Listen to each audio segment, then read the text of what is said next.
I'm going to be making a dish with some eggs. I'm going to use 2 eggs. I got a half of an onion, and I have that cut up like this.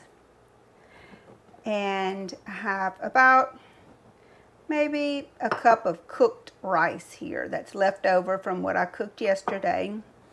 And I have some sausage thawing out. I'm going to cut some little coin-sized pieces of it. Not very much of it. I'll probably only use about that much of it.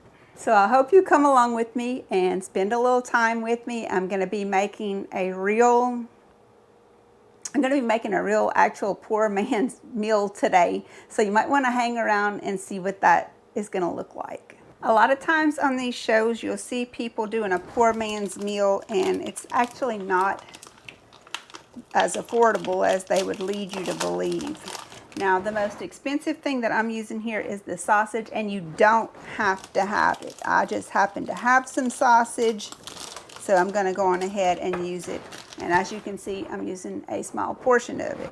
Now, if you like more and you have more of it, go for it. For me, I don't eat a whole lot of meat, and I do have the eggs for the protein. So I'm going to be using 2 eggs, this small amount of sausage. Now this is going to be just for me. Mr. E is not here this morning, so I'm cooking this for me. Now I'm going to start out with a black skillet with a little oil in it.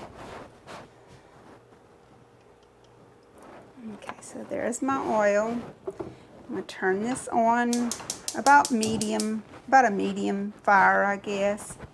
And I'm going ahead and add my sausage down in there. And I'm going to put my onions also. This is a half of a small onion. The onions cook up very much, so that's why I have so much of it in there. Now you could use butter. If you have butter, you could use butter to do this. You could use bacon grease if you like that. That would add a lot of flavor. For me, I'm using the sausage for the flavor and the onions. Okay, so we're going to get that cooking, and while that's cooking, okay, so I have my sausage put back into the freezer for whenever I want to use some of it again, and that way it's not going to go bad in the refrigerator, it's back in the freezer. So I have my 2 eggs, and I'm going to season those. Add a little salt. And a little pepper. You can use black pepper, red pepper, whatever you like. Don't put any pepper if you don't like it. I'm going to use some garlic powder.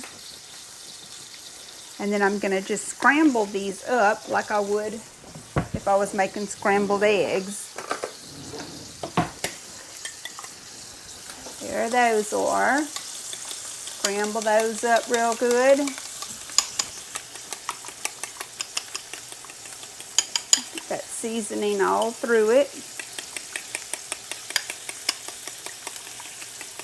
Okay, so there we go. We got that mixed pretty good.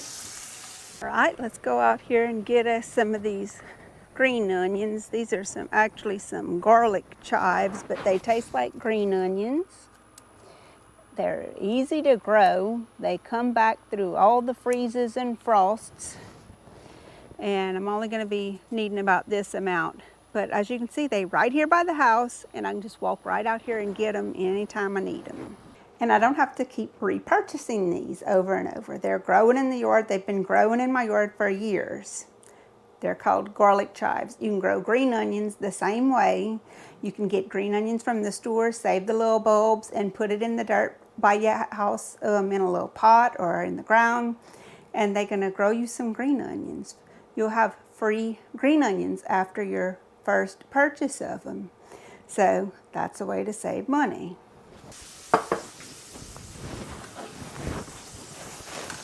Now I need to cut these garlic chives, and I need to give them a little wash.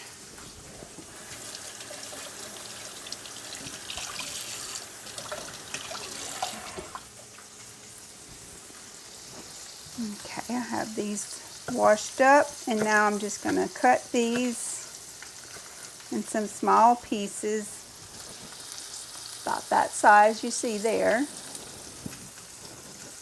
Because I'm basically going to be using these not only for the flavor, but also for a garnish, just to make the meal look a little more appetizing. And like I said, I've been growing these in my yard, so it's not coming as an extra expense to me.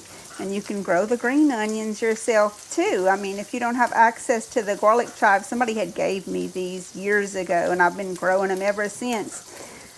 I mean, through freezes and all that, droughts, these things have hung on.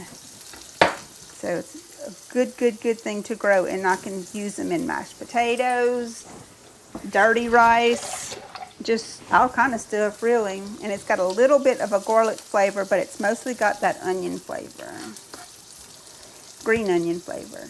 Okay, so we have that ready. Let's give this a little stir.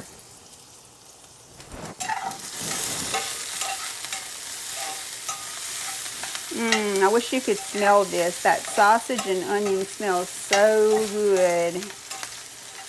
But I have made this without the sausage, and it was very good also.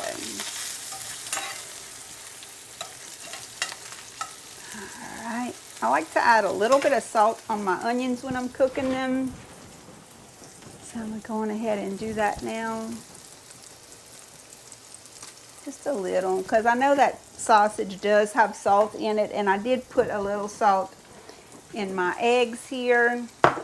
And there, when I cooked my rice, of course, I added salt to it. So that's probably going to be plenty salt for this dish.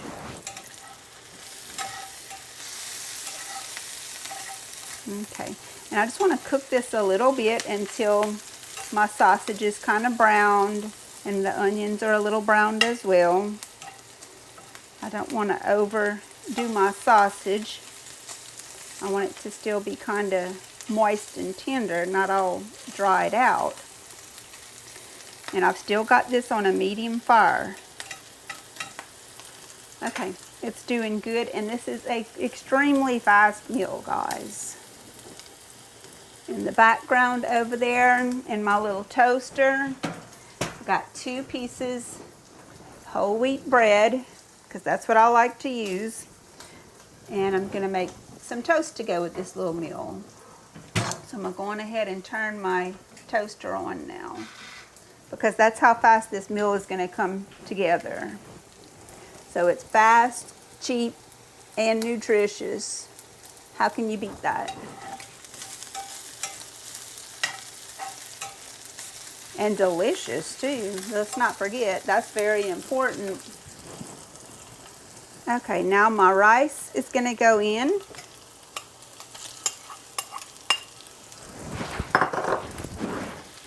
And I'm just going to break that up. And like I said, you could have used butter to fry this in. That would have been good too. But your butter might have burned. So consider that. It does have to stay in the skillet a little while at a medium-high heat. And you know how butter does sometimes. You can't cook it at a very high heat. But if you had some ghee, that would work. I don't think it would burn on you, because you can heat ghee to a higher heat than you can butter. And I actually made some ghee, and I thought about using it in this, but I thought most people probably don't have ghee, but they probably do have cooking oil. So I'm just kind of breaking this rice up somewhat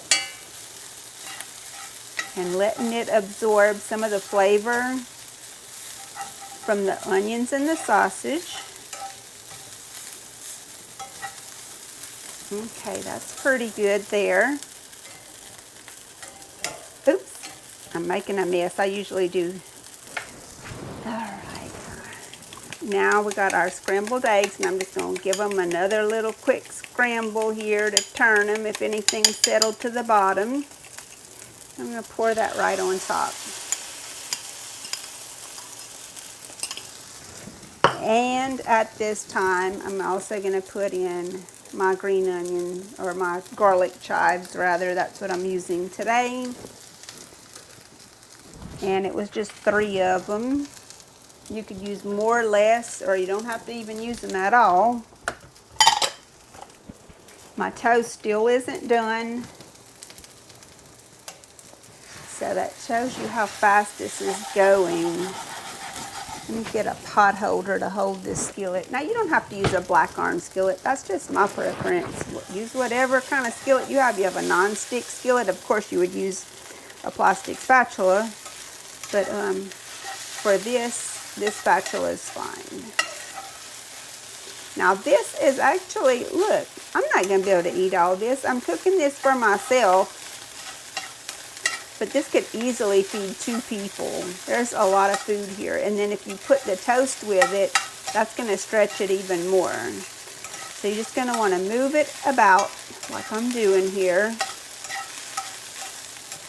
Because the eggs, you don't want them to stick. You don't want them to overcook. Scrambled eggs cook very quickly.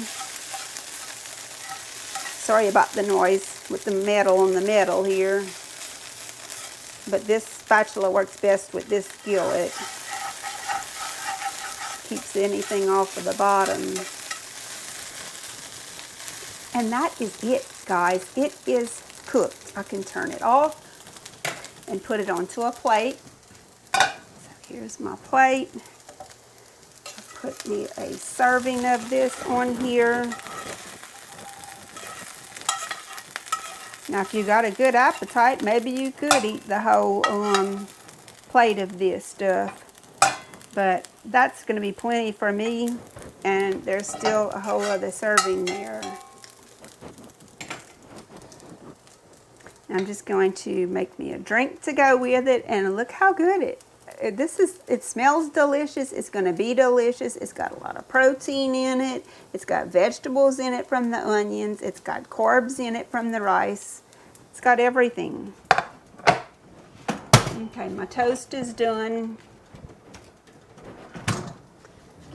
Put some butter on my toast.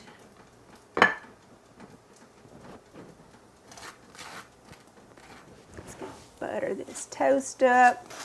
And wheat bread is very easy to eat toasted. If you're trying to switch from white to wheat, toasting it is a great way to get used to it. We ate white bread growing up. That's all we ever ate. And as I got older and had my own house, I started learning more about the importance of getting more fiber in your diet and eating closer to nature and more whole foods. I started with this wheat bread. And I started with the honey wheat bread because it is a transition from white to wheat.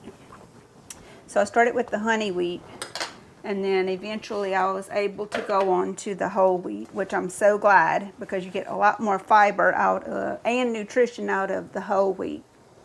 So I think I'm going to cut this in half, diagonally actually, because it is just more presentable like that.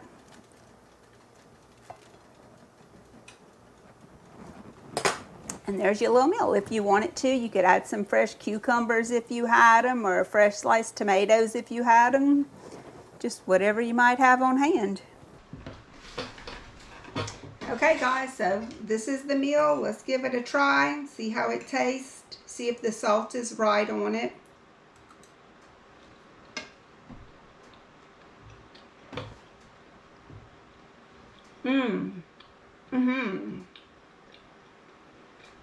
Oh yeah, it has a lot of flavor. It's so good. My mom has been making this meal for years. We grew up eating this very often. It's delicious. I wanted to share it with you because it is a cheap meal, and it is a nutritious meal, and fast and easy. And yes, I am drinking water with this meal because that is a healthier choice as well.